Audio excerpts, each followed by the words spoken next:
Bom dia a todos. Queria inicialmente agradecer o convite para fazer essa apresentação aqui ao deputado Jorge Cury e à Frente Parlamentar Ambientalista.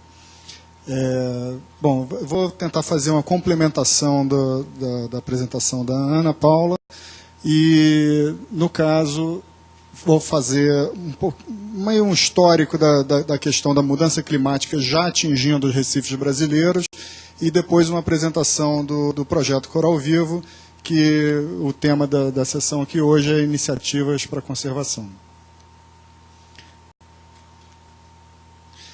Bom, só para ressaltar a questão da nossa responsabilidade sobre ambientes recifais no Atlântico Sul, dentre corais senso amplo, incluindo corais pétreos, octocorais, corais negros, etc., quase metade das espécies que ocorrem no Brasil só existem no Brasil. São os principais estruturadores dos recifes de coral brasileiros. Bom, em relação à questão da mudança climática, na verdade, a causa é dito como sendo de origem terrestre, mas os oceanos absorvem grande parte do impacto dessas mudanças. Então, 30% das emissões de CO2 e 80% do calor extra na Terra é absorvido pelo mar. Isso tem consequências em relação aos recifes de coral, por causa de uma característica biológica desses corais. Eles detêm umas algas simbiontes unicelulares dentro dos seus tecidos que, através dessa troca, permitem a existência desse ambiente. Eles aceleram em até 10 vezes a deposição de esqueleto pelos corais, geram nutrientes para os corais e recebem metabólitos dos corais para fazer fotossíntese.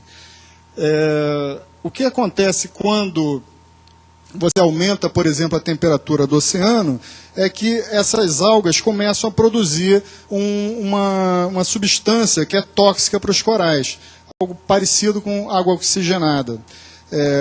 Ou seja, você eleva a temperatura naquela região, a cepa da alga daquela região não está adaptada para funcionar naquela temperatura, começa a ser tóxica para os corais e os corais expelem essas algas. Como a maior parte do tecido do coral, a cor vem da alga, justamente ele é transparente para a luz poder entrar no tecido e a alga fazer fotossíntese, você começa a ver o esqueleto através do tecido. E por isso a gente fala que isso aí é um fenômeno de branqueamento de corais.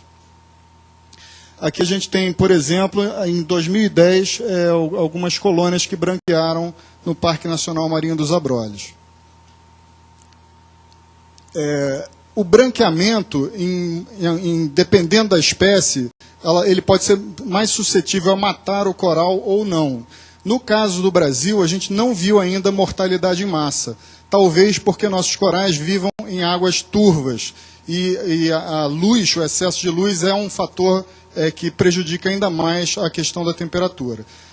Mas, se a gente fizer um histórico, a gente vai ver que em 94 teve o primeiro registro de branqueamento em massa no Brasil, dependendo da espécie, até 80% das colônias branquearam, mas a gente vê que isso aí começa a ser cada vez mais frequente. E, finalmente, em 2010, a gente viu um branqueamento que não foi muito extenso em termos de percentagens da população afetada, mas que foi observado desde o Rio Grande do Norte até o Rio de Janeiro, em diversas localidades ao longo de todo esse range de mais de 2.000 quilômetros, mostrando que é um fenômeno global, não é um fenômeno localizado, uma poluição pontual ou coisa parecida. Tá?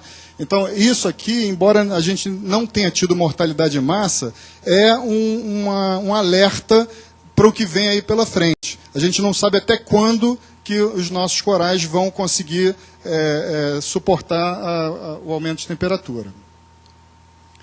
Aqui umas fotos que me enviaram de Ilhéus, mais ou menos na metade desse range, né, de geográfico, mostrando a quantidade enorme de colônias branqueadas. Bom, em relação a isso, o que fazer localmente por um fenômeno global? Isso foi uma pergunta muito feita no Congresso Internacional de Recifes de Coral de 2008 na Flórida, e, na verdade, o que se diz é o seguinte: os recifes de coral existem há milhões de anos, ou seja, eles têm uma capacidade de aclimatação ou de adaptação.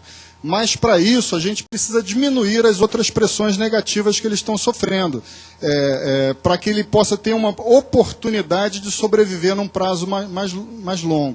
Tá certo? Então,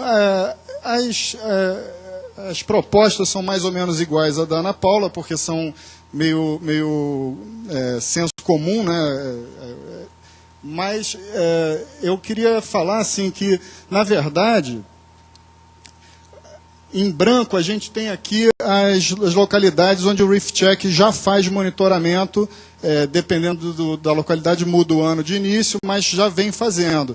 A gente sugere que, na verdade, a gente precisava ampliar o número de localidades do Reef Check, aperfeiçoando o sistema, e, ao mesmo tempo, instituir um Programa Nacional de Recifes de Coral que tivesse verbas alocadas anualmente, porque um dos maiores problemas, eu trabalho com recifes de coral há 30 anos, participei do movimento de criação do Parque de Abrolhos, de Noronha, da maioria dessas unidades de conservação, e o que a gente vê é que cria-se o parque e tem ano que tem recurso, tem ano que não tem recurso.